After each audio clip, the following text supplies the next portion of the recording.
নমস্কার, আমি সাথী চক্রবর্তী, একজন থিয়েটার আর্টিস্ট। ইভা ক্রিয়েশনের সঙ্গে পরিচয়টা একটু অন্যরকম ভাবে হয়েছিল। সোশ্যাল মিডিয়ায় আমি দেখিনি।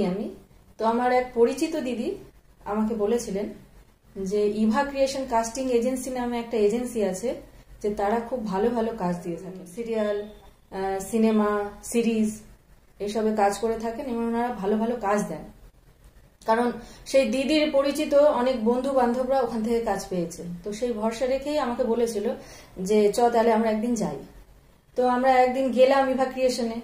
গিয়ে ওখানকার যারা আছেন তো তাদের সঙ্গে আমরা কথা বললাম, বলে ওনারা ভরসা দিলেন যে হ্যাঁ, আমাদের সঙ্গে ইভা ক্রিয়েশনের সঙ্গে জড়িত থাকলে তুমি কাজ পাবে।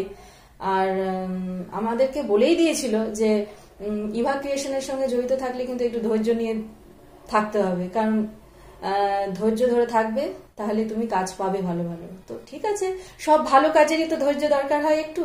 তো ধৈর্যটা ধরেছি কয়েক মাস, তারপরে কাজ পেলাম, ভালো কাজ পেলাম। ফুলকিতে কাজ করেছি, তারপরে খেলনা বাড়িতে কাজ করেছি। তো এনারা মোটামুটি আপনার বলিউড টলিউডে কাজ করে থাকেন, ভালো কাজ করেন। আর আশা রাখবো যে আমি ভবিষ্যতে ওনাদের সঙ্গে জড়িত থাকলে আরো ভালো ভালো কাজ করার, তাদেরকে আমি এগিয়ে চলুক, এটাই আমার শুভকামনা রইল। নমস্কার।